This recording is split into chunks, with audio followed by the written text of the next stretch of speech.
Praise God. Hallelujah. Amen.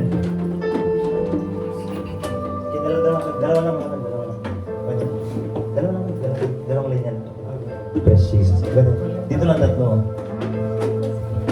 Hallelujah. Praise God. Amen.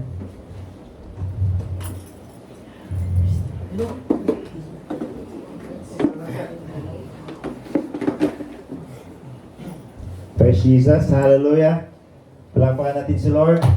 Sa pinagpalang gabi, nagpapalang po ang natagpuan sa presensya ng Diyos. Muli, ako po si Quenils. Amen. Sa mga bago, siguro kilala niyo na ako mga kapatid, no?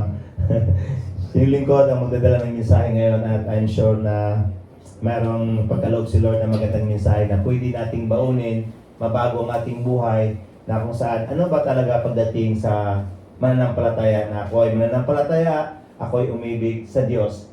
So welcome, shalom and welcome mga kapatid. Amen. So ang ating theme ngayon this month is conquering love. Yung mananagumpay na pag-ibig. Amen. So since na hindi naman siguro sinadya ito mga kapatid, na ako ito yung ating tema ngayon. Pero pansin natin, ano ba pag sinasabi natin pag-ibig? Kasi most cases or most of the time, pag salitang pag-ibig, some point is medyo distorted na rin. Amen. Distorted pagdating sa mundo. Tandaan natin, ang pag-ibig ang pag-ibig mga kapatid na mayroon tayo, na dapat natin matutunan is yung pag-ibig lang ng Diyos. Kasi ito lang yung pag-ibig mga kapatid na nako-conquer sa mga sitwasyon natin. This is the hope na mayroon tayo sa Panginoon na kung saan, ang sabi ni Apostle Paul, you will not be disappointed. Hindi tayo mapapahiya at the end of the day. Hindi tayo mapapahiya sa buhay ito mga kapatid. Why? Because this love has been poured out into our hearts. Ang pag-ibig na to ay nailagak sa ating mga puso sa pamagitan po ng banal na Espiritu. And I'm sure that the Holy Spirit is kasama natin at maramdaman natin, maranasan natin ano ba ang klaseng pag-ibig na to mga kapatid. Amen. Ate Lilian, welcome po. Praise God. Hallelujah. Amen. Amen. Palakpakan din sila at tahimik ka. The conquering love mga kapatid, yung mananakop na pag-ibig. Ano bang, pag sabi nyo mananakop na pag-ibig mga kapatid, tandaan natin, hindi lahat ng pag-ibig ay totoong pag-ibig. Hindi lahat pag-ibig na sinasabi na, okay, Brad, God is love. But hindi lahat ng pag-ibig ay mula sa Diyos. Bakit? Kasi minsan, sabi na, Brad, inibig ko talaga siya, Brad, gusto ko siya. Pero, paano mo siya magustuhan? May asawa siya dito eh. Brad, ito lang ang naramdaman ko. Gusto ko siya, gusto maging pagkitag. Paano mo siya gusto? May asawa siya sa Pilipinas eh. Pag-ibig ba yun, mga kapatid? That is poison love, mga kapatid. Poison love po yun. Hindi nyo mananakot na pag-ibig, mga kapatid. Na kung saan, tuturuan tayo ngayon dito, ng pag-ibig na to, yung hindi tayo mapapahiya at the end of the day. Yung hindi ka mali-disappoint, mga kapatid. At ang pag-ibig na yan ay nagmula lang sa Diyos. Amen? At ang pag-ibig na yan ay pinakita niya, kapatid, kung paano tayo inibig ng Diyos, na kung saan is, pinadala ang kanyang bugtong anak para mamatay para sa atin. That's the conquering love. He conquered you. Dapat, magpapakonquer din tayo, magpapasakop din tayo sa pag-ibig na to mga kapatid. Because that is the act of Jesus sa cross ng Calvary. Papag-usapan natin, mga kapatid, ang pag-ibig ng Diyos. So, hindi lahat ng pag-ibig is nagmumula sa Diyos, mga kapatid. Na, kumbaga, Brad, God is love. Yes, alam naman natin that God is love, but love is not God. Amen? Kasi magiging tinatawag natin maging sangkalan, okay lang yan ba? Kasi God is love eh. Yes, alam natin God is love, but love is not God. Alam natin, ang Diyos ay pag-ibig, pero ang pag-ibig ay hindi Diyos. So, hindi lahat ng pag-ibig ay nagmumula sa Diyos. Kasi may klaseng pag-ibig, kung biblical ay pag-uusapan natin mga kapatid, 5 klase po ang pag-ibig na nilagak sa Bible. At ang pag-ibig na nagmumula sa Diyos ay tinatawag na agape love. Ang pag-ibig na divine, kapatid. At yan ang pag-uusapan natin. Bakit? Kasi yan lang po ang pag-ibig na nako-conquer, mananagumpay, mananakop ng pag-ibig. At the end of the day, hindi ka mapapahiya, kapatid. At ang pag-ibig na yan ay ang pag-ibig ng Diyos para sa iyo at sa akin. Amen? Na maranasan natin ngayong gabi. Amen po ba, kapatid? Are we excited? Nilalamig ba ang bawat isa? Nilalamig, amen? Diretso tayo, kapatid. So ito yung theme natin for this month. Amen? Praise God. John 13:14. So now I am giving you a new commandment. Love each other just I have loved you. You should love each other. Na pag sinasabi niyong new commandment, mga kapatid, the same way, pag marinig natin ang 10 commandments, ibig sabihin is sinasabatas. Ay, akala ko ba, Kuya Nils, grace sa Panginoon? Bakit meron pong batas? Pag-usapan natin yan later, mga kapatid. Ang sabi niya, so now I am giving you a new commandment. Kumbaga, sa lahat ng batas o kautusan ni Moses, nagiging isa na lang, mga kapatid. That is from the lips of Jesus Christ. Ang sabi niya, love each other. Magmahalan tayo. Now, anong klaseng pagmamahal yan? Mga kapatid, amen. Welcome po sa taga-Mahadin. Amen. Kuya Bill. Kuya Brian, saan? Ang sabi niya, kapatid, love each other just as I have loved you. You should love each other. Now, ano pong basihan? Paano tayo nagmahal? Mga kapatid. Ano ang basihan mo ngayon? Paano natin mahalin ang kapatiran? Ano ang basihan natin kung paano mahalin mo ang kapwa-tao, may bahay mo, anak mo, mga kapatid? Kasi ang sabi niya dito, love each other. Ibig sabihin, inutos na tayo magmamahalan. But hindi niya inutos based on your emotion.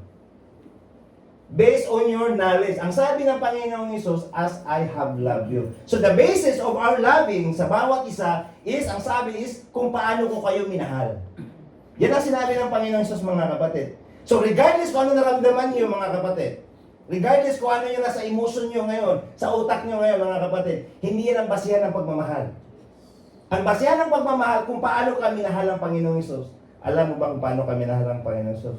Kasi ang sabi niya, as I have loved you. That is the basis, kapatid. Kasi, madali kasi isipin o sabihin, kapatid, mahal ko ang asawa ko, mahal ko anak ko. Pero pag hindi kayo magkasundo, mga kapatid, yung pagmamahal ay mawawala yan.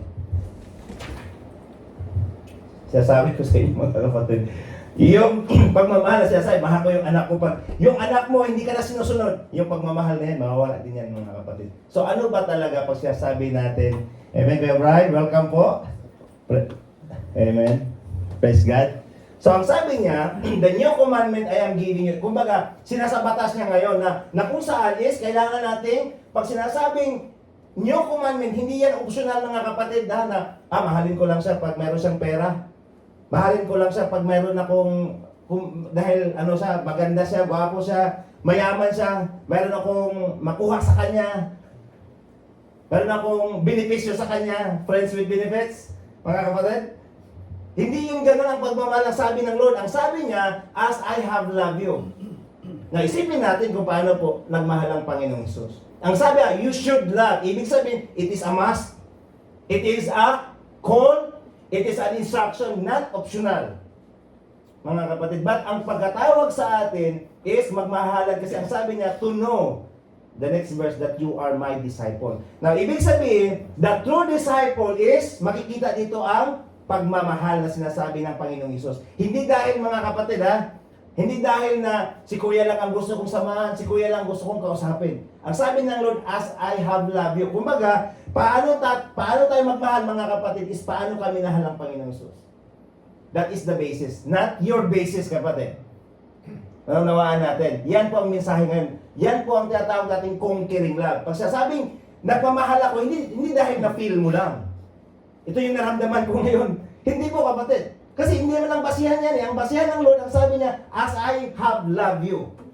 Kung paano kami nahal ng Panginoong Hesus. Ang pagmamahal na yan is hindi natatapos. Kasi ang sabi niya, I have loved you.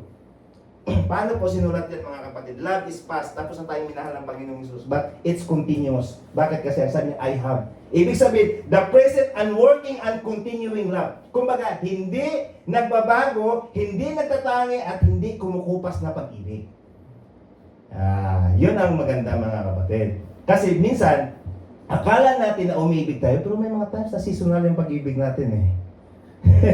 Seasonal, pag maganda yung season, nandun yung pagmamahal. Pag wala namang season, kapatid, diyan ka lang muna, brother, diyan ka lang muna. So, si Mrs., mga kapatid, Ganon ang nangyayari. Kaya nga pag-usapan natin ngayon, kasi it's a command by the Lord sa ating mga buhay. Kasi ang pagmamahal ng Lord, mga kapatid, is no season sa atin. Mga kapatid.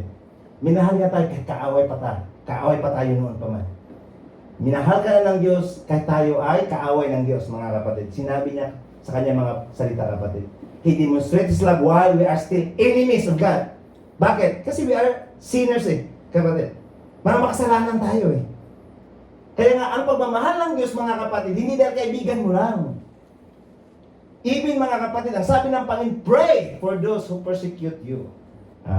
Love your enemies, mga kapatid. See? Nakikita natin, kapatid. Kaya nga, tuturuan tayo ngayon. Kasi it's a commandment. Hindi ito optional, kapatid, na siya lang sasamahan ko dahil mabuti siya sa akin, mabait siya sa akin. Paano naman hindi? Hindi mo na siya sasamahan, hindi mo siya kakausapin, mga kapatid. Saan na yung sinabing commandment ngayon ng Lord na nais natin na maranasan sa ating buhay? Para makakaroon tayo, mga kapatid, na ito pa lang yung kingdomship ng Lord na nais niya sa atin. Para magiging disipulo ako o makikita ako na ako ay follower ng Panginoong Hesus. Paano tayo magmamahal? Ang sabi niya, love each other regardless sa kanyang labor man siya, manager man siya. Kasi minsan, lalo sa Saudi Arabia, even sa mga fellowship, mga kapatid, talagang meron din iba na tawag natin, kasi naranasan ko kasi na okay, doon lang sila dahil kasamahan nila ito yung mga managers lang. So may mga ganun, mga kapatid.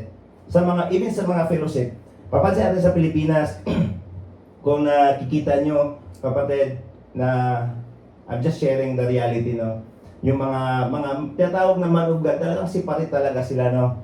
Ng mga table, tapos yung mga labor, yung mga pagkariniwala, pipila kayo dyan. Kasi pumila din ako sa mga panambahan noon, kapatid. So, asan yung love each other, kapatid? Loving each other. Regardless sa katayuan ng tao, regardless sa kanyang status sa buhay, kapatid, ang sabi niya, love each other. Magmahalan tayo.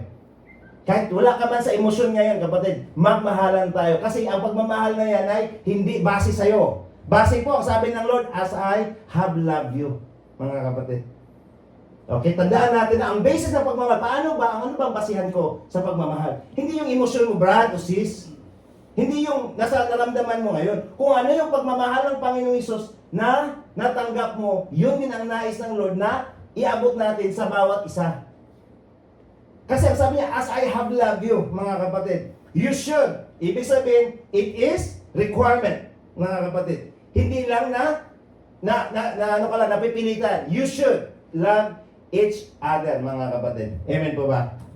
So, okay ba tayo magmamahalan ngayon? Kumustahin natin ang ating mga katabi. Welcome, Brad. Welcome. Welcome sa gawain. Amen. Uy, parang, dapat yung mayroong kagalakan pag mag-welcome, kapatid. Praise the Lord. May kagalakan, mga kapatid. Hallelujah, praise God. Welcome. Amen. Hindi yung pagkatapos sa peace be with you, kapatid, pagdating sa labas, hindi na kilala, ha? Pero wala siguro dito yan. Wala yan dito, nasa labas yan. Amen. Amen. So, palakpakan natin si Lord. Now, inutos ito ng Panginoong Hesus. Baka isipin niyo naman, parang hindi ko kakayanin itong klase pagmamahal na to. Kasi hindi naman ako si Kristo. Usually, yun ang nangyayari na nagiging sangkalan. Brad, hindi ko yung kaya, hindi naman ako si Kristo Totoo naman, hindi ka naman talaga si Kristo. Hindi ako si Kristo. So, ang tanong, magiging rason ba na hindi mo ito gagawin, mga kapatid? Kasi inutos ito sa mga disipulo ng Panginoong Hesus. Kalamitan kasi sa atin, ang mangyayari, Brad, tao lang ako, nakakasala, nangihina, mga ganito mga bagay, hindi ko nagagawa. So, tingnan natin. Umpisahan natin sa pinakaunang new commandment na pinagkaloob ng Lord sa ating mga buhay. Now, nasa isip niyo ba, mga kapatid, nakakayanin niyo ba na magmahal katulad ng Panginoong Hesus? Kaya? Taas ka ba? Kaya? Wala problema, hindi magtaas. Kaya? Kaya. Sige, tingnan natin mamaya, mga kapatid. Basahin natin ang storya muna ni Prophet Hosea, the picture of the love of God. So, sino yung familiar dito, mga kapatid? Familiar kayo dito sa kwento ni Prophet Hosea? Si Prophet Hosea po ay isang propeta, 700 years bago po ang Panginoong Hesus. Nakatira po siya sa Northern Kingdom kasi ang Israel po nahati po siya ng two kingdoms, the northern and the southern, the kingdom of Judah and kingdom of Israel.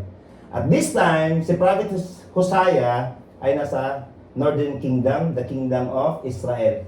Amen. So, at this time mga kapatid is, sa 20 years, may background ko lang kayo mga kapatid, sa 20 years, nagkakaroon po sila ng, I think, 6 na hari. Kasi nagkakaroon ng assassination, yung pinapatay ang hari kapatid at that time. Tapos, ang mga tao is napunta sa iba't ibang Diyos-Diyosan. Amen. So ngayon, simulan ng usap si Lord through this prophet Hosea. So sino yung nakapamilya sa propetang ito? Pamilya tayo ha. Amen. Amen. Diretso tayo mga kapatid. So okay. Pwede niyo basahin mga kapatid po, ano ko lang ha, summarize ko lang kasi baka maabutan tayo dito na pag abusin natin. Inano ko lang yung mga highlights kapatid. So sa chapter 1 ng verse 2, ang sabi niya, when the Lord first began speaking to Israel through Hosea, He said to him, go and marry a prostitute. Grabe ito mga kapatid. Sino kaya? Sabi niyo kaya. Kaya ha? Sabi niyo kaya. Kaya ito pagmamahal kung paano magmahal si Lord. Sinabi ng Lord, mag-asawa ka ng prostitute. Bayaran mga kapatid. At hindi lang yun. Ang sabi niya, so that some of her children will conceive in prostitution. So hindi lang si Hosea ang ama, kundi nagmumula pa sa prostitution ang mga anak niya. Yan sabi ng Lord, di ba? Mga kapatid. Now, ang sabi niya, bakit po? Because this will illustrate how Israel has acted like a prostitute by turning against the Lord and worshiping other gods. Lumayo sila sa Diyos at nagsamba sa iba't ibang Diyos-Diyosan. Now, isipin nyo ngayon mga kapatid, ako Yanis, wala naman akong Diyos-Diyosan eh. Anything that is in your heart now, na nagpapalayo sa inyo sa Diyos, o nagiging kompetensya sa Diyos, that is idolatry mga kapatid. Anything, mga kapatid. Noon, that is in physical, mga kapatid. But ngayon, anything, ano man na nakapagpalayo sa inyo sa Diyos ngayon, or ano mang nakakapagkompetensya sa puso sa Diyos, that is called idolatry. Mga kapatid, tandaan natin yan. That is called prostitution. Na, pag-usapan natin dito kasi napaka-literal ito, mga kapatid. Isipin mo, man of God, prophet, sinabi na Lord, mag-asawa ka ng, ano yung prostitute sa Tagalog? Pokpok. Bayaran, mag-asawa ka. At ang anak mo is magmumula din. Ang iba din magmumula doon sa mga iba't ibang nagpinagmulan sa pukpukan. Mga kapatid. Kasi yun ang sinasabi dyan, mga kapatid eh. That is biblical. Kaya sabi ko, kaya ba natin magmakatulad ng Lord? Kasi, ang sabi niya, it illustrate the love of God, o ay ang paggawa ng Israel kung paano sila nagiging prostitute sa pagsamba sa iba't ibang Diyos-Diyosan. Kumbaga, pinaunawa ni ng Lord dito mga kapatid, a physical illustration in the spiritual truth. Amen? Napasinin natin dito, illustration lang sa pag-ibig ng Diyos. Now, sa verse ko mga kapatid, sabi ko nga sa'yo, kasi maganda to bro, gawin lang natin yung mga highlights lang. So, number 2, ang sabi niya, but then I will win her back once again. I will lead her into the desert and speak tenderly to her. To her there, I will return the vineyards to her and transform the valley of trouble into a gateway of hope. She will give herself to me. There she did long ago when she was young, and I freed her from her captivity in Egypt. So ang sabi niya, but then I will win her back once again. Bakit po? Alam mo yung prostitute mga kapatid, nasasayo na, pumunta pa rin sa prostitution? Mga kapatid, ito ang nangyari sa asawa ni Hosea. Si Gomer po ang tawag niyan. Kasama na ni Hosea, mga kapatid, pumunta pa rin sa prostitution. Pero ano ang sabi dito? But I will win her back again. Kukunin siya ulit, mga kapatid, ni Hosea. The same way din sa Diyos, mga kapatid. So maisip mo, mga kapatid, bakit kaya ginagawa ito ng Lord? Na sa isang tao, hindi man natigil si Lord sa pagmamahal natin. Kahit tayo, mga kapatid, at tigas ng ulo, pumunta tayo sa iba't ibang mga, o hindi natin na priority si Lord, hindi natin nabigyan ng kumbaga time si Lord na ipagpalit natin ang oras natin, ang ating pag-ibig sa iba, pero nandyan pa rin si Lord, mga kapatid. Ganun po ang pag-ibig ng Lord na mayroon tayo. The Lord's love to the unfaithful. Kasi unfaithful naman talaga tayo, kapatid. Yan ang katotohanan. Unfaithful tayo about this sa atin, pero nandun pa rin ang nais na Lord na mabalik ka sa Kanya muli mga kapatid. Sa kabila ng ginawa ni Gomer o asawa ni Hosea, isipin niyo mga kapatid, si Hosea, nagtuturo po sa pangangalo niya ng Israel sa iba't ibang Diyos-Diyosan. Tapos, ang asawa niya is pokpok. Ano kaya sabihin niyo? Sabihin niyo siguro, oy, Prophet Hosea, ilakad mo muna yung sinasabi mo. Yung asawa mo nga eh, pokpok eh. Tapos sasabi mo na mga ano kami, prostitute kami. Pero minsan gano'n ang isipan natin mga kapatid. Kasi prophet siya eh, man of God eh. Tapos sabi na, mag-asawa ka ng prostitute. Mga kapatid. Okay. Now, pagbabalik sa Panginoon mga kapatid, ibabalik din ng Lord ang sabi niya mga kapatid, from the valley of trouble into a gateway of hope. Kasi noon mga kapatid, alam niyo po ang ibig sabihin ng prostitute mga kapatid? Pag magkakaroon na ng panghuli yan mga kapatid, is binabato po yan sila. Talagang trouble na trouble mga kapatid. Kasi hindi man katanggap-tanggap yan sa society noon. Now, sabi ng Lord, in the valley of trouble, now, meron a valley of bagong pag-asa, kapatid. Katulad na sinabi ng Lord, she will give herself to me there as she did long ago when she was young. I freed her from her captivity in Egypt. Bakit? Pag nasa prostitution ng isang tao o isang babae, ngayon, pati naman lalaki na sa prostitution, there is a captivity, mga kapatid. Ibig sabihin, gapos. Bakit ba nagpa-prostitute ang iba? Ay ba, mayroong sinasabi sa pangangailangan kasi, dadala sa pangangailangan. Tama ba? Nagiging rason, mga kapatid. So, ibig sabihin, he was captive sa mga ganong sitwasyon. Katulad sa atin, mga kapatid, kung pag-usapan natin, bakit ba natin minsan nauna ang trabaho kaysa kay Lord? O napagpalit sa pangangailangan kasi, Brad? Yun yung nangyayari, no? Hindi ko sinasabi, kapatid, bawal magtrabaho, no? If it is a calling, sa pagtatrabaho, wala pong problema. Pag ipagpalit mo ang Panginoon sa trabaho, mga kapatid, yan ang problema. Mga kapatid, yan ang malaking problema. Kasi that it's called prostitution. Kasi kung anak tayo ng Lord, kapatid, at tayo po ay mga lingkod ng Lord, now we know kung ano yung ating mga priorities sa buhay. Kasi ang sabi dito mga kapatid, the Lord can transform your trouble. Kasi trouble lang isang tao. Kaya nga sabi ng kuya kanina, yung nagpapatutuo, minsan merong worry. Meron talagang worry. Kaya sabi ng Panginoon ngayon, huwag ka rin mag-worry sa araw na to. Sapat na ang araw na to, iba naman sa araw ng bukas. Bakit po? Kasi pag walang Diyos, ang mangyayari talaga, valley of trouble. Mga kapatid, valley of trouble. Puro talaga mga kapatid, trouble ang buhay. Pag wala si Lord kasama. Pag si Lord ka kasama, may trouble eh. Lalo na pag wala si Lord, mga kapatid. Pero merong pag-asa. Ang sabi ng Lord, I will win her back.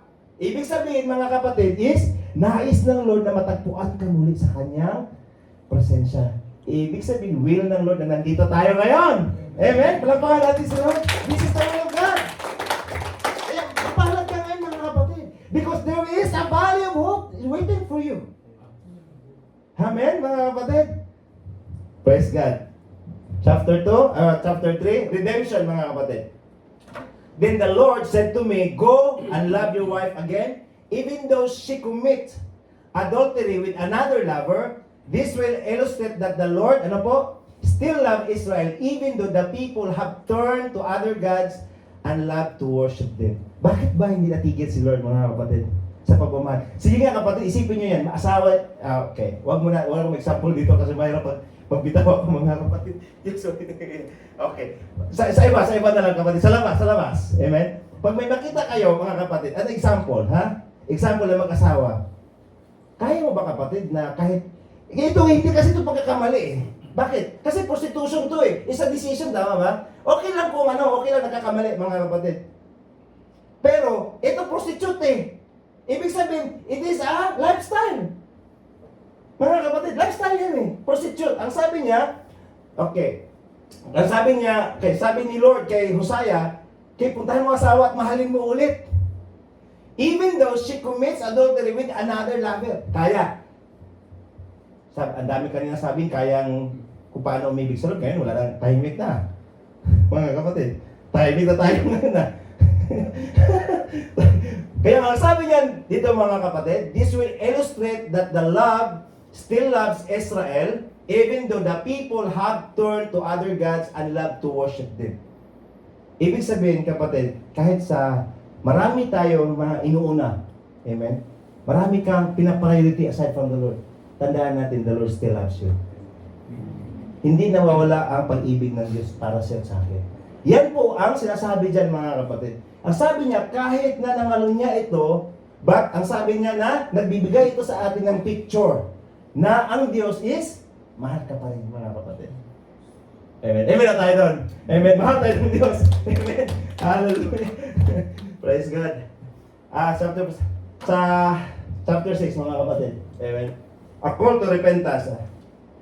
So hindi ibig sabihin mga kapatid na mahal tayo ng Diyos is parang sabi nga ni Kuya, wala tayong gawin. Ano ba ang gawin natin mga kapatid?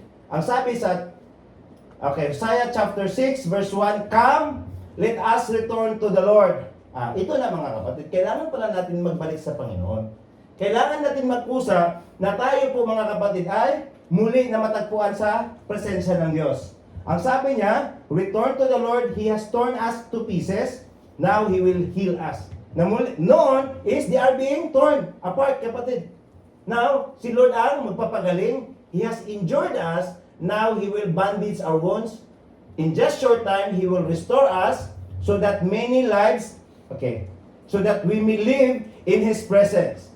Or that we might know the Lord. Let us press. Anong press mga kapatid? Pagsikapan? Lalakad kapatid? Press. Ibig sabihin, you have to work it out. To know the Lord, to know Him, He will respond to us surely as the arrival of dawn or the coming of the rains in early spring. Ibig sabihin, kasiguraduhan kapatid na maranasan natin si Lord, kasiguraduhan na maranasan natin ang Kanyang presensya kung magbabalik tayo sa Kanya. Ang sabi niya dito kapatid, noon, nasusugatan tayo, but ang sabi niya, si Lord mismo ang magbabandi sa ating mga sugat, magpapagaling mga kapatid. Si Lord mismo ang magre-restore. Ibig sabihin, siya mismo ang ating kagalingan. Ang nais ng Lord kung na broken man ang puso natin sa mga sitwasyon ngayon. Kung hindi mo maunawaan mga kapatid ang nangyari sa buhay, ang nais mo lang magbalik sa Panginoon. Yan ang sinasabi dito kasi ang sabi niya, surely as the arrival of dawn. Alam niyo po ba yung dawn, yung panibagong araw, nung magbubukang liwayway? Kung sigurado na darating ang magbubukang liwayway, sigurado din ang sabi na tutugon si Lord, He will respond. Ibig sabihin, He will not fail you, kapatid. Hindi ka bibiguin ng Panginoon. Ano man ang nais natin ngayon, mga kapatid, sa buhay, kailangan natin magbalik sa Panginoon dahil ang presensya niya, ang nais niya, hindi kanya mabibigo, kapatid. Hindi kanya bibiguin. Kaya nga sa gabing ito yung illustration ng pag-ibig ng Diyos para sa atin. The same way now. Ang isang tanong mga kapatid, bakit ba si Lord ay hindi natigil sa pagmamahal? Mga kapatid. Why the Lord stick? Bakit hinahalin tulad ang pagmamahal ng Lord kagaya ni Prophet Hosea na nagmamahal sa isang prostitute, mga kapatid? Isang katanungan niya, mga kapatid, kung gaano kahalaga ikaw at ako ngayon sa Panginoon. Kaya wag natin, hayaan natin mga sarili, mga kapatid, na mapunta doon sa kabilang side, kapatid. Sa kabilang parte ng mundong ito, na ang buhay natin ay nandun sa kabila. Balik na tayo sa totoong nagmamahal sa atin, which is ang Panginoon. Na kung pasinin natin dito ngayon, mga kapatid, God is not only our Savior. Ano siya dito, mga kapatid? God is our lover. Isipin niyo, mga kapatid, ang Diyos ay siya yung nagmamahal sa atin. Kung isipin mo, noon, mga kapatid, mga binata pa kayo dalaga, ano ba ang ginagawa ng isang lover? Ano ba ginagawa ninyo, mga kapatid? Sa mga may bahay nyo habang nagkakaroon kayo ng pangungulit, nanliligaw kayo, anong ginagawa niyo, mga kapatid? Di ba? Nagpupusiki kayo. Halos hindi niyo iiwanan. Halos hindi kayo magkakahiwalay buong magdamag, mag-uusap. Tama ba? Mga kapatid? Halos hindi kayo, hindi mawala yung paningin niyo sa bawat isa. Ganun ang lover, mga kapatid. Yan ang nais ng Lord sa atin ngayon. Na magkakaroon tayo ng ganong relationship sa Kanya. Na kung saan is God is our lover in this prophet, kapatid. Sa prophet Hosea. Sa panulat niya, God is considered as our lover. Siya naman talagang unang nagmahal sa iyo, kapatid. Bakit tayo nagmahal sa Diyos? Kasi siya naman talagang unang nagmahal sa atin. Na kahit sa ating pangangalo niya, mahal ka na niya before pa that, kapatid. Kaya ang pagmamahal na yan, suklian natin ng pagtugon. Ang sabi niya, now let us return to the Lord. Kung may nagkakamali man tayo mga kapatid, hindi man natin alam ang ating ginagawa, meron man tayo mga lapses, setbacks sa buhay, let us return to the Lord. Magbalik ka sa Panginoon. At yan ang nais ng Lord. At the Lord will restore you, will heal you, and will bless you. Surely He will respond. Kagaya ng pagdating ng panibagong araw mga kapatid. Ibig sabihin, He will not fail. The Lord is always there. Ikaw lang inaantay, kapatid. Tayo lang inaantay ni Lord. Amen? Palagpakan natin sa Lord. Para hindi ko mag-complete. Amen? So, kaya na ba natin magmahal katulad ng Lord? Kaya na po sasagot, kapatid. Kasi, mahirap mag-ibig tayo tapos, hindi, mahirap na ganun ang pagmamahal ng Lord. Hindi talaga natin, mga kapatid, kaya na magkakaroon ng level sa kung ano magmamahal sa Lord. Patingnan natin, mga kapatid, ang mensahe natin na ito lang ang ating pag-usapan. Sa buhay ni Prophet Hosea, God does not give up on us. Yan ang totoong pagmamahal. Sa atin din mga kapatid, hindi tayo mag-give up sa mga kapatiran. Invite natin sa anak, sa mga anak dyan, sa pamilya, sa asawa. Dapat hindi ka mag-give up because God does not give up on you. So the same way, kasi ang sabi ng Lord that love one another as I have loved you. Since God does not give up on you, so ganun dapat ang pagmamahal natin. Hindi tayo mag-give up sa bawat isa niyo. Hayaan mo yan, matigas ang ulo niyan. Hayaan mo na siya. Wala naman niyang ginabukasan. Ibig sabihin, nag-give up ka na, kapatid. Hindi yan ang totoong pagmamahal. Pag nag-give up ka na. Pagsishare ng mensahe ng Lord, hayaan mo na siya. Hindi naman niya tigas naman ang ulo niyan eh. Ilang beses na yan binabahagyan, ganun pa rin. Ilang beses niya pinapangaral, wala pa ring hindi pa ilalakad. Walang pagbabago. So dito, makita natin mga kapatid, that God does not give up on Israel. The same way din sa atin. Dapat, hindi tayo mga kapatid mag-give up sa bawat isa. Amen ba tayo doon? Ito na lang pag-usapan natin kapatid. Ito na lang word na ang Diyos ay hindi natigil sa atin. The same way din ang pagmamahal natin sa bawat isa. Hindi dapat seasonal ang ating pagmamahal, kapatid. Dapat ang ating pagmamahal base sa katangian ng Panginoong Hesus sa atin. Amen ba tayo doon? Palapakan natin sa Lord. Amen. Ibig sabihin, that is enduring love towards others. Now, marami pong, ano bang ibig sabihin pag narinig yung pagmamahal? Love is what? Love is, marami pong mga gano'n na mga definition, mga kapatid. But dito, pag-usapan natin, sabi ng Corinthians 13:7, love never gives up, never loses hope, it always hopeful and endures through every circumstance. Dito muna tayo. Love never gives up. So ito pag-uusapan natin kung paano ba tayo, kumbaga i-fit in ang ating mga sarili na nag-i-endure. Ano yung nag-i-endure? Yung nananatili ang pag-ibig natin sa bawat isa. Kasi the same way mga kapatid, ang pag-ibig natin, sa akin sa may bahay ko, palagi ko sinasabi na I love you with the love of the Lord. Kasi hindi ko, kapatid, I cannot trust my feelings.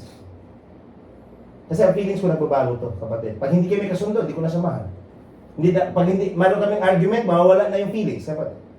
Kaya palagi ko sinasabi that I love you with the love of the Lord. I have to have Jesus in that relationship.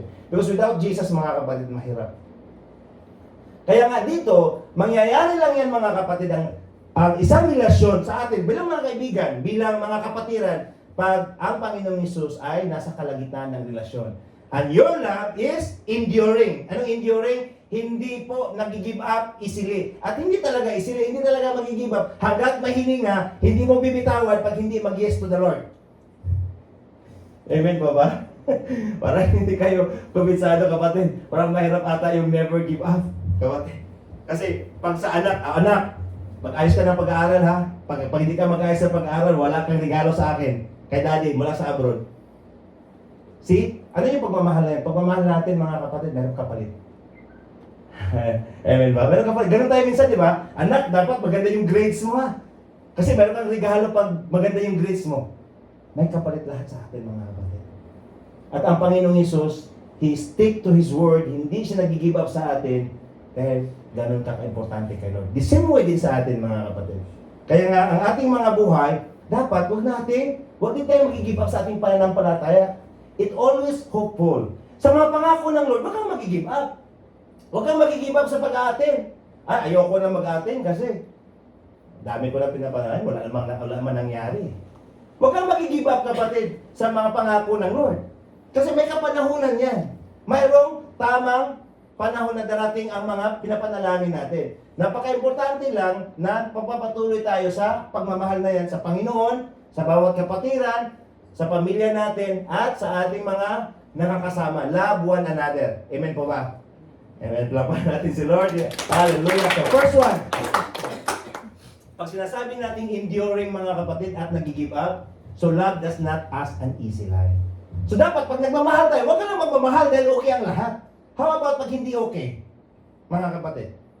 How about pag ang sitwasyon ay hindi kaya-aya? Kasi ang pagmamahal, mga kapatid, hindi po humingi na nagmahal ka na. Kaya nga pag sa kasal, ano yung pangako, yung mga nakaranas ng kinasal? For better or worse, till death do us part ba? Mga kapatid, kasama yon. Kasi hindi yan, dahil nagmahal ka, easy life na, kapatid. Ano ang sabi ng Lord? Okay. Ito yung isa, mga kapatid, na mayroon pong request si Apostle James at si John. Sa tatabi ako sa iyo, Panginoon, pag maghahari ka na. Pero hindi ito nagustuhan. Bakit po? Yung mentality nila is makamundo. But tinawag sila ng Panginoong Hesus, ang sabi niya, you know the rulers of this world, it over their people, an official throne. Pinagmamayabang ang kanilang authority. Sa tweet 43, but among you, it will be different. Whoever wants to be the leader, among you, you must be your servant. Sino gusto mag-leader? Sino gusto mangaral? Wala na, ayaw na eh.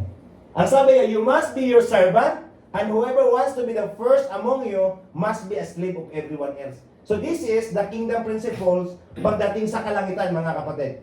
Pagdating sa bagong kingdom, ito yung mangyayari. Kung ikaw ay nagpakababa dito, ganun ang magiging, ano po, mga kapatid, resulta ng pagkaloob ng Lord sa iyo sa pagdating ng kanyang kaharian.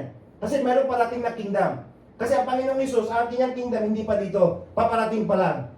Kaya nga, ang sabi niya, the first among you must be the slave everyone else. Sinong gusto maging dakila sa kaharian ng Diyos? Pagdating ng sa kaharian ng Diyos, sinong gusto na magiging mataas at angat? Ayun niyo, mga kapatid. Alam niyo po ba, naisip natin yun. Bakit? Kasi that kingdom is eternity. Itong buhay na to, 100 years tayo, isang igap lang yan eh. Dapat naisip natin yung parating na kingdom, hindi yung dito lang. Amen? So ang sabi niya, whoever wants to be the first, sino gusto magiging first sa kingdom ng Lord? Ayaw niya. Kasi ayaw niya maging slave dito. At yung sabi ng Lord, whoever wants to be the first among you, you must be the slave of everyone else. Nakunin natin yung isang verse. For even the Son of Man came not to be served, but to serve others and give His life a ransom for many. So that's the Lord asking for. Pagdating dito, Lord, sinabi niya Ama, pagdating niya dito is parang maganda yung buhay niya, siya yung pagsaservisyon. Hindi po, kapatid. Ang sabi niya, the Son of Man came to be served. So ibig sabihin that dahil sa pagmamahal ng Diyos sa atin, pumarito siya dito, hindi natin napagsilbihan siya. Pumarito siya dito para magsilbi. Yan po ang love, kapatid. Love is not asking for an easy life. Huwag ka na magmahal dahil okay lahat ng sitwasyon. Pag hindi okay lahat, nawala na rin ang huwisyo mo, ang pag-iisip mo. Iba-iba na yung mga aksyon at mga salita, kapatid. Kasi pagdating sa pagmamahal, it must be, mga kapatid, is pagmamahal katulad ng Panginoong Hesus. Ano ang sabi ng Lord? He came to serve. Ibig sabihin, ang Diyos mismo ang unang naglingkod sa atin. We believe that Jesus Christ is God. Amen? Do you believe? Kung siya yung nag-serve, mga kapatid, is God serving you? Kaya tayo nandito, mga kapatid. Until now, He is serving us. Through intercession, mga kapatid. So, ano naman ang dating sa atin pagdating dito, mga kapatid? Ibig sabihin, pag totoo tayo nagmamahal sa Diyos, at sa kapatiran, you are serving. Naglilingkod tayo. Kumusta naman ang ating paglilingkod, mga kapatid? Are we serving in the ministry? Are we serving sa bawat isa, kapatid? Now, sabi ko, nagmamahal tayo sa Panginoon. Kung nandun pagmamahal kay Lord, tingnan natin, i-reflect natin, naglilingkod ba ako sa Diyos? Na pag naglilingkod tayo sa Diyos, ibig sabihin, nakikita ang paglilingkod natin sa bawat kapatiran sa ministry sa panambahan. That is how we will evaluate that we are loving the Lord. Serving, mga kapatid, even to your enemies. Kasi pinaglingkuran ng Lord ang kanyang mga kaaway. Tama ba? He died for everyone, even sa kaaway niya. Kaya ba natin maglingkod kahit hindi mo gusto? Kaya mo ba mga kapatid bigyan ng tubig kahit hindi kaaya-aya isang tao? Dito natin masusubukan mga kapatid. Kaya sabi ko, kaya ba natin magmahal katulad ng Lord? Kasi sa kalamitan sa atin, namimili lang tayo sa ating paglilingkuran. Sa gusto lang natin ang paglilingkuran mga kapatid. When you truly love God, ang kasunod niyan is serving kapatid. Bakit? Because loving God is, you are not asking an easy life. Ang born-again Christian is not a bed of roses. Kapatid, tandaan nyo yan. Ang sabi ng Lord, in this world, you will have many troubles. Maranasan natin ang mga troubles sa mundong ito. Kaya nga, stands firm, kapatid. Pagdating sa pagmamahal ng Diyos, kasi ang pagmamahal ng Diyos ay hindi lang sa ramdam mo lang, mga kapatid. Pangalawa, denies oneself. Ibig sabihin, hindi mo uunahin yung gusto mo, mga kapatid. The Lord Jesus said, He walked away about, ito yung nangyari dito mga kapatid. Kakaroon sila doon sa garden of Gethsemane. Now, ang Panginoong Jesus walked away about stone's throw, knelt down to pray. Ang sabi niya, Father, if you are willing, please take this cup of suffering from me. Yet, I want your will to be done, not mine. Then the angel from heaven appeared and strengthened him. At this time, alam ng Diyos, o alam ng Panginoong Jesus na mamamatay na po siya mga kapatid. Ang sabi niya, kukunin mo tong, Ama, kung kalooban mo, kunin mo tong cup of suffering na sa akin na hindi siya sabi ng Lord na ayaw niyang mamamatay. Siya sabi niya ito kasi yung pagdurusa niya, grabe mga kapatid. So dito makita natin, mga kapatid, na sa dulo, ang sabi niya, I want your will be done, not mine. Gusto ng Lord na alisin nito mga kapatid ang paghihirap niya. Kasi grabe siya. At that time, right after dito, grabe yung paghihirap niya. Kapatid, ang nice, sabi, kunin mo to, pero hindi yung kalooban ko. Ang kalooban mo magaganap. Ibig sabihin, He's denying His will. Ganon po tayo nagmahal sa Diyos. Kapag kung mahal natin si Lord, i-deny mo yung emotion mo ngayon, i-deny mo kung anong meron ka, at piliin mo sumunod sa Panginoon. I-deny mo kung anong meron ka sa utak ngayon na hindi alignment sa Panginoon, sumunod ka ba ni Lord, I want your will be done sa buhay ko. Amen? Yan ang pagmamahal mga kapatid. You are denying yourself.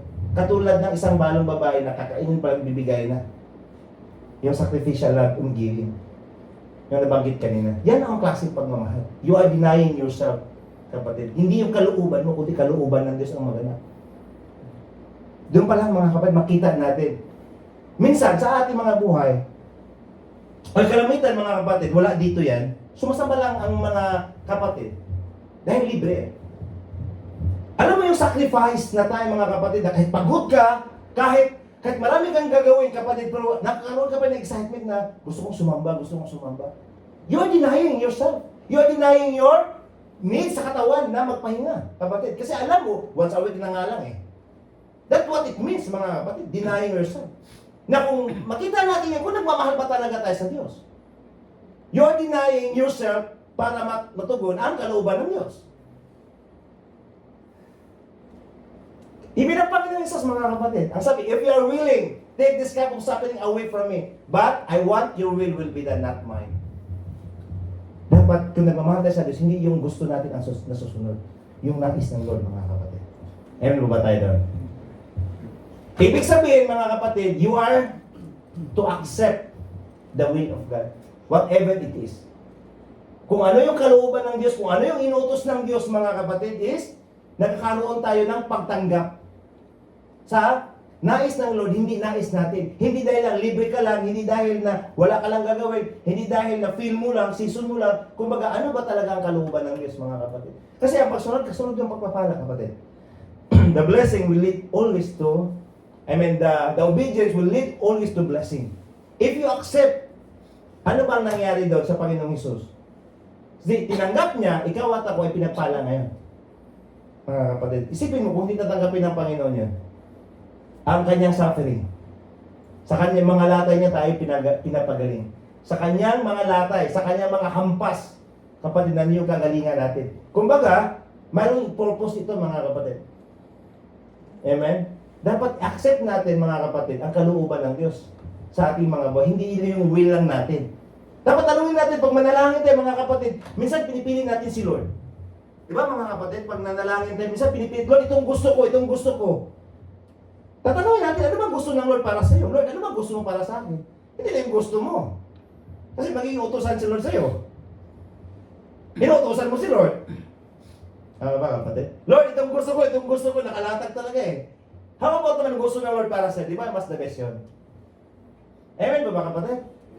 Mas the best yung nais ng Lord sa buhay mo kaysa nais mo para sa buhay mo. Amen? Acceptance kapatid. You have to accept whether you like it or not. If you're the follower of Jesus, love one another. Kahit ang isang tao ay hindi kabig-ibig. Kahit ang isang tao mga kapatid is pinipersecute ka. Accept mga kapatid. Amen? Lama natin si Lord. Yes. Okay, pangatlo na mga kapatid. So, pangatlo, love never spy out a fault. Ito na mga kapatid. Okay, ang sabi ng Panginoon, Father, forgive them for they do not know what they are doing. Anong ginawa ng Panginoong Isus dito? Hindi niya sinisisi na, oy Ama, ito, parusahan mo to kasi ginawa nila akong katawa-tawa eh. Pero ano sabi ng Lord? Never spy out a fault. Ibig sabihin, hindi siya naghahanap ng kamalian at hindi nag-aantay na mayroong magkakamali. Yan ang pagmamahal mga kapatid. Hindi naghahantay ng pagkakamali at hindi naghahanap ng pagkakamali. Kasi, ang sabi na niya, Father, forgive them, for they don't know what they are doing. Saan tayo dito mga kapatid? Baka nag-aantay ito ba? Kabali ito, yari ito. Isa yan sa tinatanong ko kay Lord. The time, kumpasin natin si Judas Iscariot, mga kapatid. Alam naman Lord na ninanakawan siya na, pero bakit talaga hindi siya kinonfront ng Lord? Isa sa katanungan, bakit hindi mo kinonfront si Judas Iscariot? Alam mo naman ninanakawan ka eh. Alam ng Lord mga kapatid. Pero never, sa salita na gusto na kinakonfront niya, mga kapatid. Hindi ko sinasabi na ito tolerate natin. Sinasabi ko lang kung gaano po ka-long suffering, ka-patient si Lord pagdating dito mga kapatid. Now, ang sabi dito ng Lord, Father, forgive them for they don't know what they do. Even mga kapatid sa kanyang suffering. Bakit? Ang sabi dito, the soldiers gambled his clothes by throwing dice. Sino mahilig sa sugal? Oh, dati. Oh, wala dito. Sa iba. Sino mahilig sa sugal? Di ba, nagsusugalan yung damit niya eh. Mga kapatid. Sa mukha lang. Sugal. Pangatlo mga kapatid, meron parang sinasabi dito. Ang sabi niya, he saved others. Niligtas niya ang iba sa ibang salin niya, sa ibang libro, pero hindi niya maligtas ang sarili niya. Ibig sabihin, nandun yung persecution, mocking, scoff, pinagtawanan, mga kapatid. Kaya naman iligtas ng Lord ang kanyang sarili, mga kapatid. That's true. Pero kung iligtas ng Lord ang kanyang sarili, hindi tayo maliligtas. The Lord can save himself. Pero pag hindi, mga kapatid, pag iligtas ng Lord ang kanyang sarili, you will not be saved. Me and you. Kaya nga, hinayaan niya mga kapatid. Ang sabi niya, let him save himself if really God, Messiah, the chosen one. Kaya nga, dito, ang sabi niya, forgive them for they not know what they are doing. Ibig sabihin, alam niya na mayroong ginagawang kamali. Mali ang pagpapako niya, pero nandoon pa rin ang pagpapatawad niya. Ama, patawarin niyo po sila. Ibig sabihin, hindi siya blaming culture sa mga safety. Blaming culture. Hindi ka nag-blame, kapatid. Inako niya mga kapatid, hindi naghahanap ng kamalian at hindi nakatingin kung sinong magkakamali, mga kapatid. Yan ang pagmamahal ng Panginoong Hesus. Diba sabi natin, love one another sabi ng Lord, as I have loved you. Kaya natin mamahal katulad ng Panginoong Hesus. Wala na tumagot. Diretso tayo mga kapatid. Praise God. Amen. Ibig sabihin, if you loving each other, it stands in the presence of fault. Ayun ang natayuan. Ibig sabihin, tatayuan mo pa rin mga kapatid, kahit sa mayroon ng pagkakamali na natitingnan mo. Hindi ibig sabihin na, hindi ko sinasabing tutuloy mga kapatid. But sinasabi dito na nagkakaroon tayo ng isang pangunawa kung paano po nagmahal ang Panginoong Hesus. Ibig sabihin mga kapatid, pag mayroon nagkakamali, you never proclaim, hindi mo imamarites, hindi mo chichismes. Yan ang pagmamahal. If you truly love, kapatid, you never tell anybody, oh, ito siya. Love stands in the presence of God. Ibig sabihin, mangimbabaw pa rin ang pag-ibig mo. Lalo na sa mga kapatid. Kasi even ang mga man of God, kapatid, nagkakasala po lahat. David, Abraham, si Abraham nagsinungaling. Si David nagkasala. Sila pa mga kapatid? Si Praise Eli, lahat po mga kapatid. I-chismis mo ba? Si Abraham nagsinungaling, Di ba? Abraham lie? Biblically, mga kapatid. Nagsulat yan eh. David, merong lust of flesh. Lahat po mga kapatid. Pero hindi ipagkakalat, kapatid. Hayaan mo si Lord ang mangusap dyan. If you truly love, mga kapatid, even sa hindi kapatiran, you will stand because of your love. Kahit meron pagkakamali, kapatid, kausapin mo, hindi mo ipagkakalat. That's how love is. Pinakalat ba ng Panginoong Isus si Judas? O si Judas, pinanakawan ako, mag-ingat kayo ha. Huwag kayong magbigay ng pera sa kanya. Wala, mga kapatid. Amen? Ibig sabihin, even sa mga pamilya natin, kapatid, sa mga anak niyo, huwag niyong sisihin. Turuan niyo sa paano po na maturuan para makulit yung tinatawag na kamalian. Pero hindi po ipagkalat, mga kapatid. You will stand in the presence.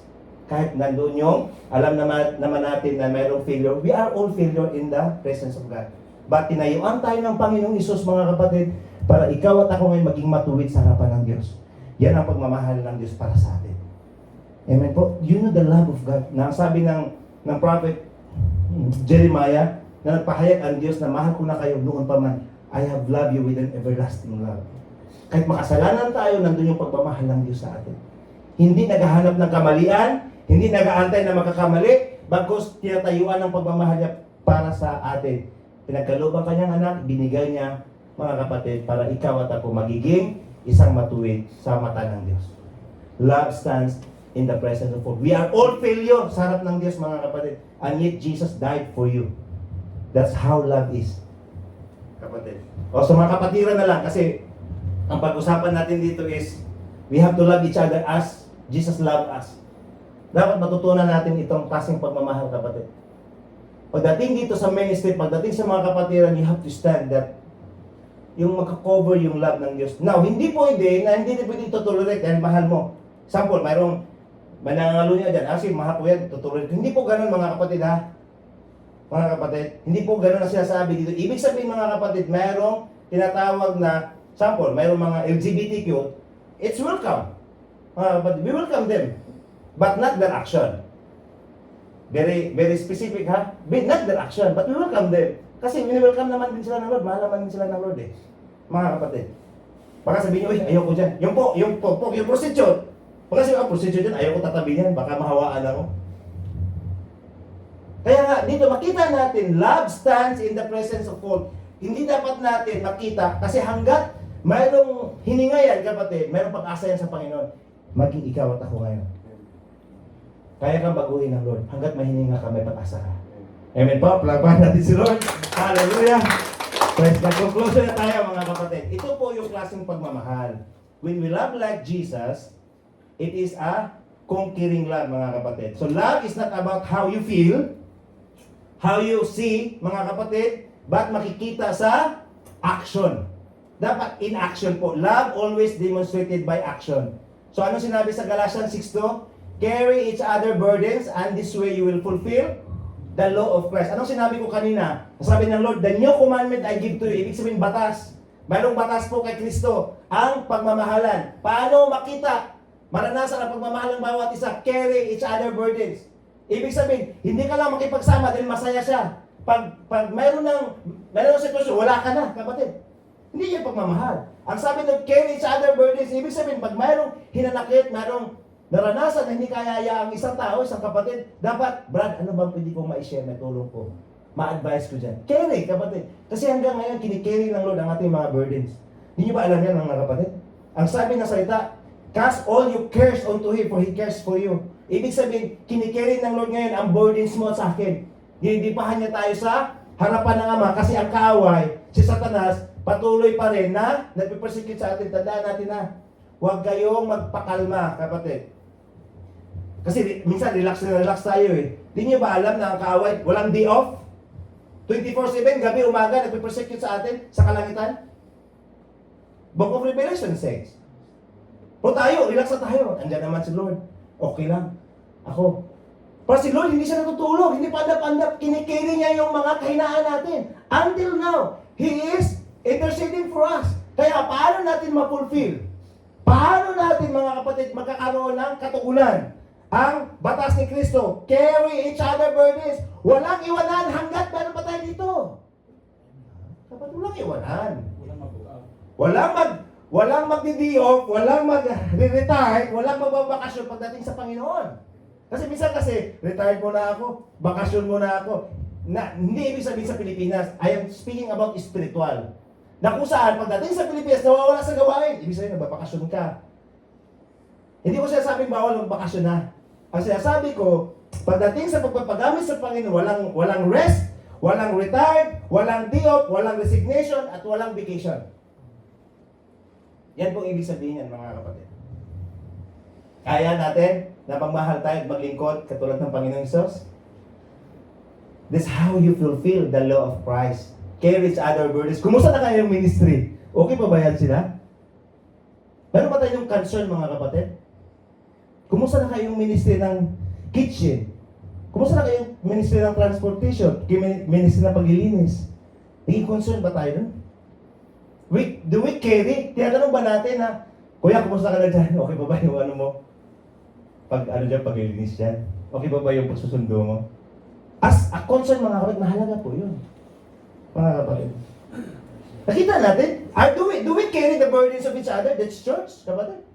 Kasi, sabi na, carry each other burdens. In this way, you fulfill the law of Christ. Hindi po siya mahirap, mga kapatid. Napakaganda na titingnan natin ito. Na kung saan, pag sabi nagmahal ako is not just by feeling and action. It is a demonstrated by your action, makikita, mga kapatid. At ito po ang nais ng Lord sa atin. Bakit po? Dahil there is, natawag mga kapatid, na nais ng Lord na mangyari sa ating mga buhay. Kaya nga, salamat sa Diyos sa mga buhay nyo. Praise God. Nawa na sa gabing ito, mga kapatid, love, hope for the best for others. Ibig sabihin, hindi tayo naghantay na kailan kaya siya, Yung, alam mo yung mga times na may mga iba marinig natin na pag na-feel yung isang tao, tuwang-tuwa.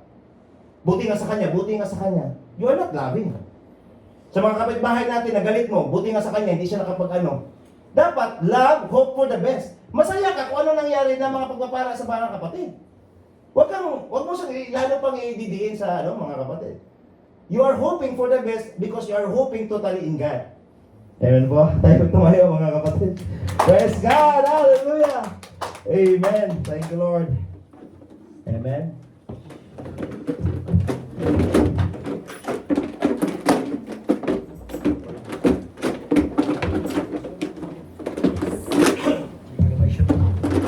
Amen. Thank you, Jesus.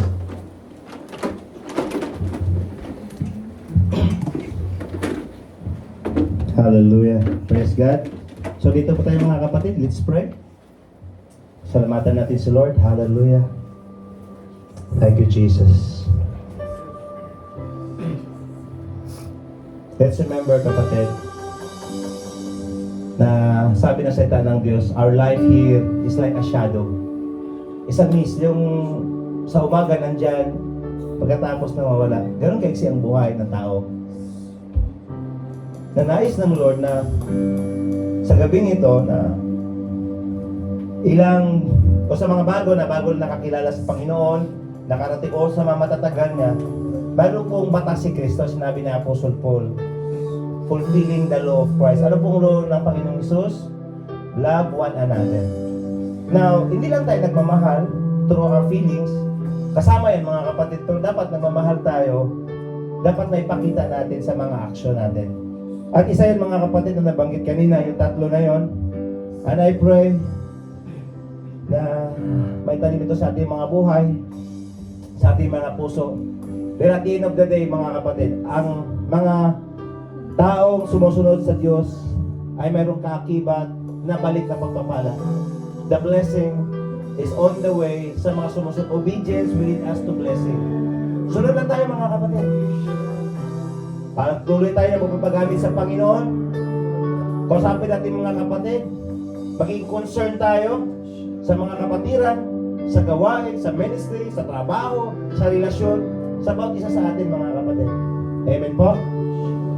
Thank you, Jesus. Father, we thank you for the privilege sa gabing ito na pinagkaloob mo sa amin. Lord, we pray na turuan niyo po kami paano magmahal na katulad mo, Panginoong Hesus. Teach us how to love. Nang bawat isa, Lord, maranasan, O God, ang tunay na pagmamahalan mo mula sa iyo. Lord, sa gabing ito, salamat sa mga kapatid na nandito, Lord. Let your love cover us, O God. Let your love pour out in this place, pour out in our hearts. The love, O Lord, that never changes. The love that never fades.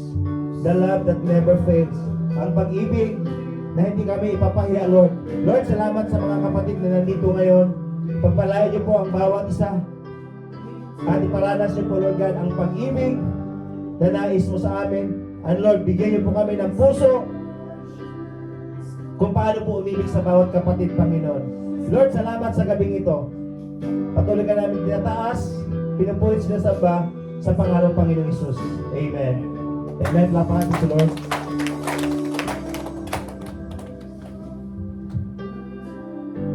Hallelujah. Manatili tayo sa presensya ng Diyos. Hallelujah.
Hallelujah. Hallelujah, Jesus. Yeshua. Adonai.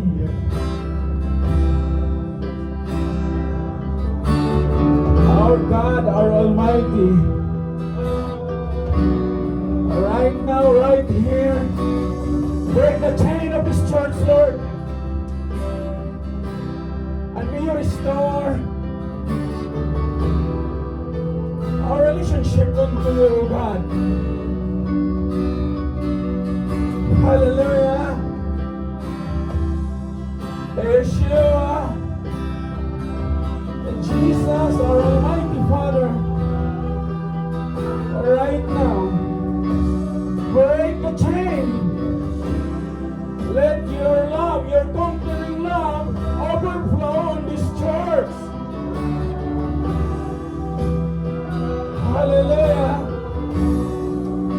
Hallelujah. Yeshua,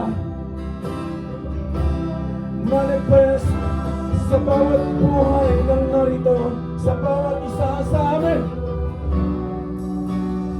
Help us to examine ourselves. If we really in faith unto you, if we really receive the love of you, Jesus. Tulungan mo kami, banal na Espiritu, na maging ang aming mga buhay na pinipreserve mo, Panginoon, kaya kami natagpuan sa oras na to dahil mayroon kang malinaw na rason at purpose.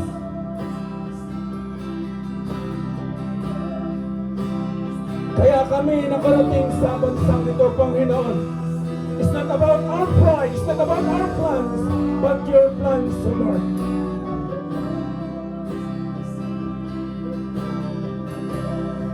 Help us, O Lord, to number our days so that we begin a heart of wisdom like you, Jesus. That we i-value the least people beside us, surround us.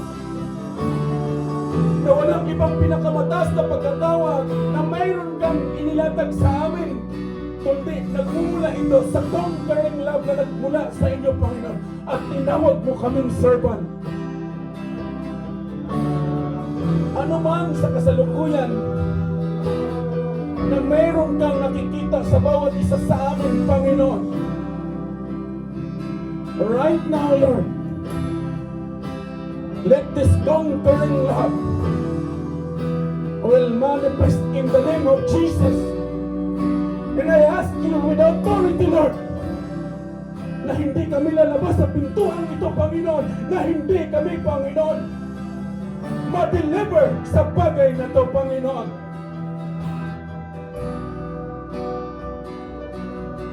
Tulungan mo kami, Panginoong Hesus, na ang pinaka-manifestation ng pagmamahal mo na pinakita mo sa amin 2,000 years ago, na pinako ka sa krus just because you value us more than enough. Ilagay mo din ito sa bawat pagkatao namin, Panginoon, na matuto din kami pahalagahan ang mayroon kang pinagkatiwala sa amin. Ang ministry mo, Panginoon, ang pamilya, ang bawat mayroon kami ngayon sa kasalukuyan. I ask you, Lord, that you may help us to value that kind of love, na hindi lamang maging titulo ang pagdalo namin, hindi lang maging titulo ang pagiging Kristiyano namin, kundi ikaw ito, Panginoon. Dahil apart from you, we cannot do anything. But in you, nothing is impossible, O Lord. Because that conquering love, you invest that for us to maintain life. And that life will manifest sa bawat isa sa amin ngayong gabi, Panginoon. You come, you came to give us life. Hindi lang basta ordinaryong buhay. Buhay na kasiyasiya at masagana, na kung saan, Panginoon, walang tao kaming itataas, kundi kung ginawa mo doon sa krus. At inabot mo kami kahit noong kaaway mo pa kami, Panginoon. The Bible speaks in 2 Corinthians chapter 13 verse 5, examine yourselves to see whether you are in faith. Test yourselves. Or do you not realize this about yourselves, that Jesus Christ is in you? Unless indeed you fail to meet the test.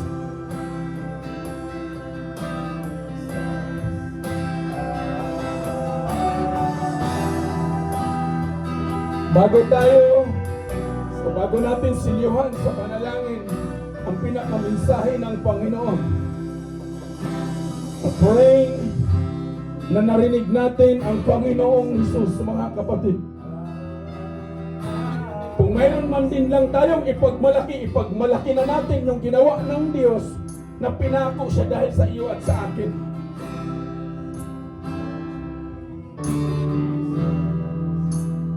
Dahil according to the book of Isaiah, all our righteousness are just like filthy rags in the front of the Lord. In the faith of Jesus, mapalad tayo. Napakayaman natin, napakasagan ang pagmamahal ng Diyos.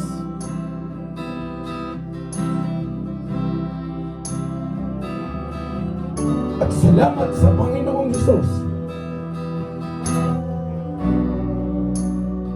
dahil inibig na tayo kahit hindi tayo karapat-dapat. And praying this congregation, that kind of love, that agape love, will restore sa bawat isa na narito. Ilakad natin ang ating mga pananampalataya, mga kapatid. If you have been rebuked just because the love of God, receive it with joy. Apostle Paul said, finally, brothers, rejoice, aim for restoration, comfort one another, agree with one another, live in peace, and the God of love and peace will be with you. And right now, as we say this service with faith, allow the Holy Spirit to settle in your heart. Gaano man karami yung mga pinagdadaanan natin, gaano man karami yung mga sitwasyon, knowing all things work together to those who love the Lord.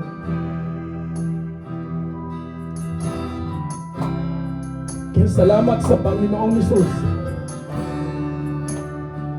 Salamat sa napakasagana niyang pagmamahal sa bawat isa sa atin. Hallelujah. Maraming salamat, Panginoong Hesus, dahil inabot mo kami at patuloy mo kaming inaabot. Kung nasaan kami ngayon nakatayo, Panginoon, ano man ang mayroon kami, O Diyos, na mga sitwasyon na kinakaharap, physically, emotionally, sa lahat ng aspeto, nangako ka, Panginoon, you will never leave us nor forsake us. Because you said in your word, you said, there is no any other name but you, Jesus. Tanging kayo lamang ang kayang mananagumpay sa bawat isa sa amin. Kaya salamat sa iyong mensahe, Panginoon. Tulungan mo kami to have a heart like Hosea. A heart that are willing to serve and to love.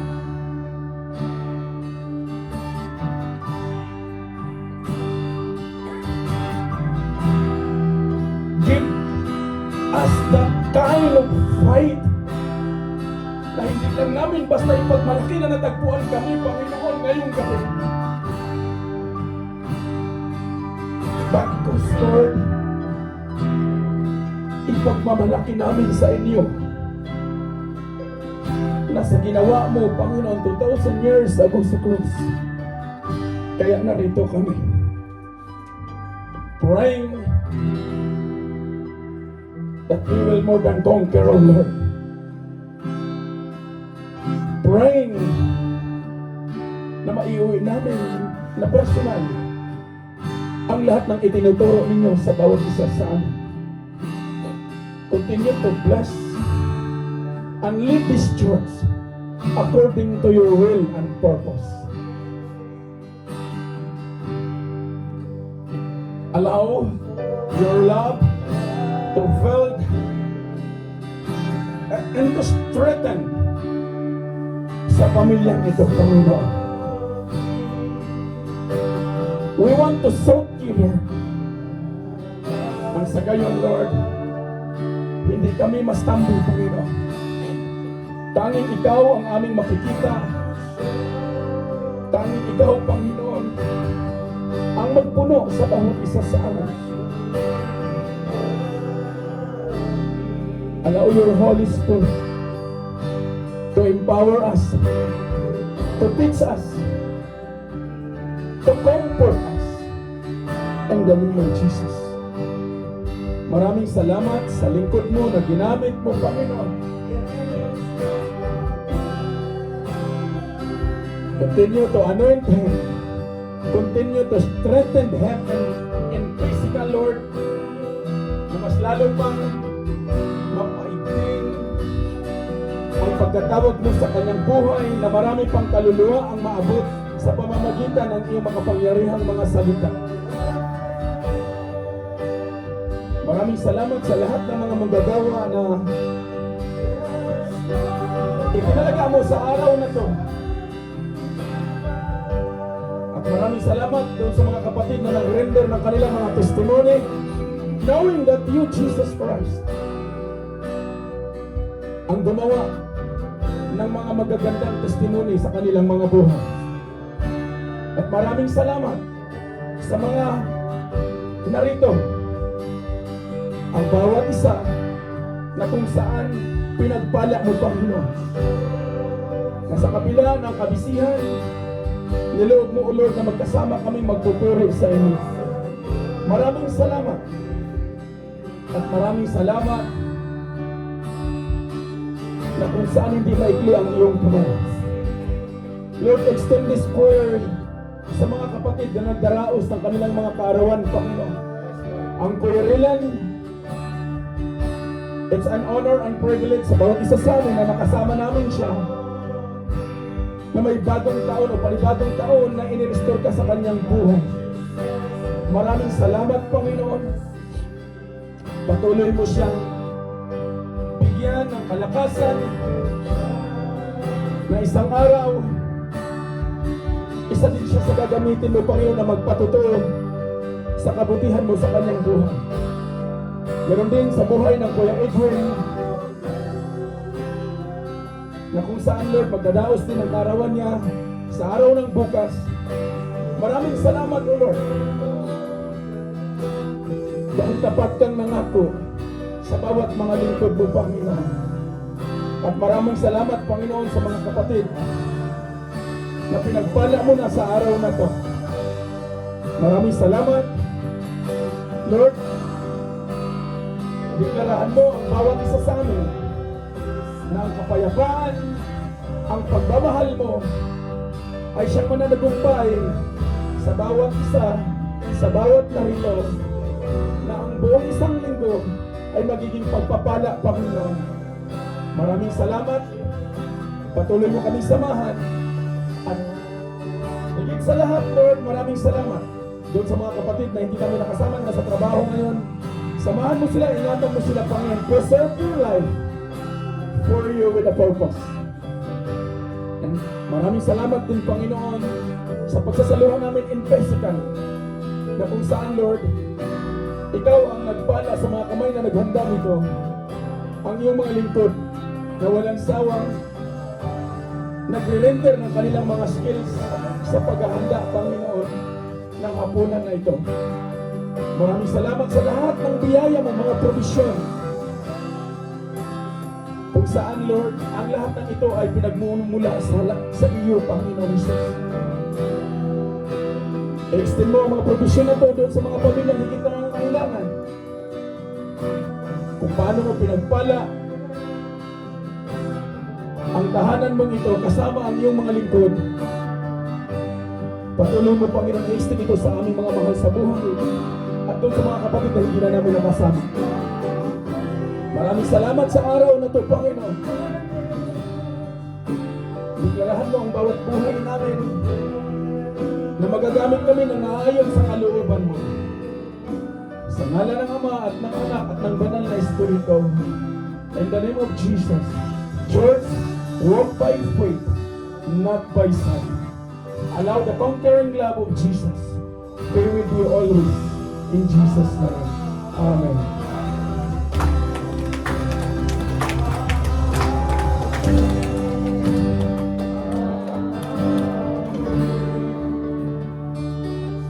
Praise God. Dito tayo.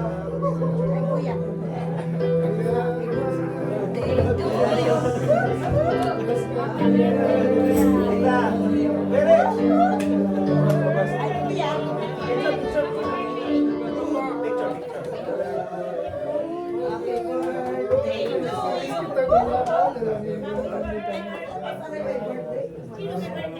birthday.